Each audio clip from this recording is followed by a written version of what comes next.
Hi everyone, I am advocate सपना कौशिक और आज हम बात करने वाले हैं कि अगर आप किसी को अपना पैसा उधार पर देते हैं, किसी की मदद करते हैं, तो आपको किन बातों का ध्यान रखना चाहिए। क्योंकि अगर आपने इन बातों का ध्यान नहीं रखा तो आपको अपना ही पैसा रिकवर करना मुश्किल हो सकता है। आपको अपना पैसा ऐसा हो सकता है कि आपको अपना पैसा कभी वापस मिल ही ना पाए। तो आज हम इन्हीं बातों को डिस्कस करेंगे कि आपको ऐसी कौन सी बातें हैं जिनको ध्यान में रखना है कोई भी पैसा उधार देने से पहले।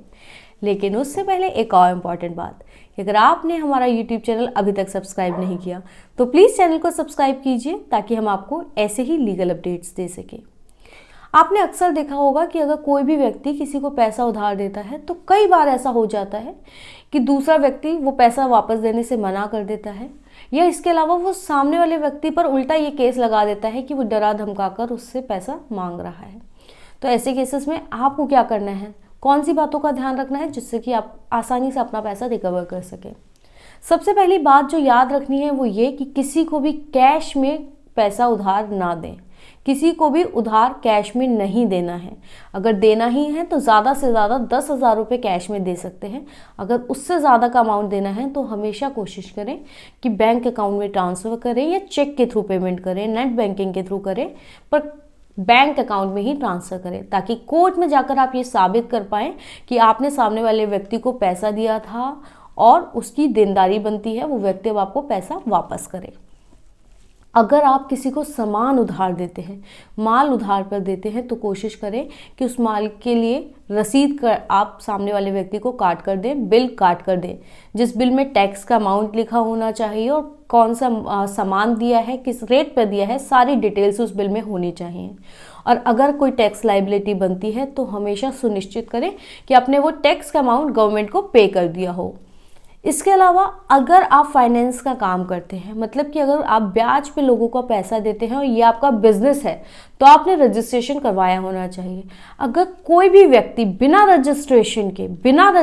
के अगर ब्याज का काम करता है, ब्याज पे लोगों को पैसा देता है, तो वो अपना पैसा रिकवर करने में मुश्किलों का सामना कर सकता है। अगर वो कोर्ट में केस करेगा तो आप यकीन मानिए कि वो व्यक्ति कोर्ट में केस नहीं जीत पाएगा, क्योंकि लॉ के अंदर हर व्यक्ति के ऊपर कुछ ना कुछ रिस्ट्रिक्शंस लगाई गई हैं, कुछ कंडीशंस इम्पोज की गई हैं कि भाई आप कोर्ट को जब भी अप्रोच करोगे क्लीन हैंड्स के साथ करोगे, आपने अपनी जिम्मेदारी पूरी करनी चाहिए। जैसे कि अगर आपका बिजनेस है ब्याज पर लोगों को पैसा देना, तो आपको उसके लिए मनी लैंडर एक्ट के अंदर रजिस्ट्रेशन करवाना होता है, मनी लॉन्ड्रिंग एक्ट के अंदर, या फिर आपका स्टेट में जो भी एक्ट है उसके अंदर आपको रजिस्ट्रेशन करवाना कंपल्सरी है। अगर आपने उसके लिए रजिस्ट्रेशन नहीं करवाया तो आपने अगर किसी को करोड़ों रुपए भी उधार दिए हुए ब्याज पे बिना रजिस्ट्रेशन के, तो आप उसे रिकवर नहीं कर पाएंगे, क्योंकि कानून ने आपके ऊपर भी कुछ जिम्मेदारियां डाली हुई हैं। अगर आप उनको पूरा नहीं कर रहे तो कानून आपको कोई रिलीफ नहीं देगा। इसके अलावा जब भी आप किसी के साथ कोई को पैसा उधार देते हैं तो कोशिश करें कि अगर कोई बड़ा अमाउंट दिया है तो अग्रीमेंट कर ले उस व्यक्ति के साथ कि भाई ये मेरा बिजनेस नहीं है, मैंने इसे फ्रेंडली लोन दिया है, इंटरेस्ट फ्री दिया है, या जो भी टर्म एंड कंडीशंस हैं वो व्यक्ति आपको कब पैसे वापस करेगा, कितने इंस्टॉलमेंट्स में करेगा, किस पर्पस के लिए दिया है आपने, और ये आपका बिजनेस नहीं है, इस तरीके का एक अग्रीमेंट करवा लें। और अगर सिग्निफिकेंट अमाउंट है तो कोशिश करें कि 500 रुपये के स्टैम्प पेपर के ऊपर उसको बनवा लें अग्रीमेंट को और उसको नोटराइज करवा लें। इसके अलावा अगर आप पैसा उधार दे रहे हैं तो आप अपने पैसे को सिक्योर करने के लिए एक सिक्योरिटी चेक भी ले सकते हैं, लेकिन याद रखें कि कभी भी कोई ब्लैंक चेक ना लें। अक्सर लोग सोचते हैं कि अगर ब्लैंक चेक ले लिया तो हम कितना भी अमाउंट ले सकते हैं, लेकिन आप याद रखें कि अगर आपने ब्लैंक चेक ले लिया और उसे कोर्ट में आप लगाते हैं केस के लिए, अगर वो बाउंस हो जाता है तो वहाँ पे सामने वाला व्यक्ति ये ग्राउंड ले सकता है कि भाई मेरी तो चेक बुक खो गई थी या चेक चोरी हो गए, क्योंकि ब्लैंक चेक तो कोई किसी को देता नहीं है। तो कोशिश करें कि जब भी आप सिक्योरिटी चेक लें तो जिस भी व्यक्ति को आपने पैसा उधार दिया है, जिसका वो चेक है, उसी की हैंडराइटिंग में वो चेक आप अपने सामने फिल करवाएं, डेट डलवाएं, साइन करवाएं, सब अपने सामने करवाएं और उसी व्यक्ति से करवाएं। इसके अलावा जब भी आप चेक लेंगे तो चेक को डिपॉजिट करने से पहले बैंक में सामने वाले व्यक्ति को नोटिस ज़रूर दें, और अगर चेक बाउंस हो जाता है तो भी आपको एक लीगल नोटिस भेजना पड़ेगा सेक्शन 138 का चेक बाउंस का केस डालने से पहले।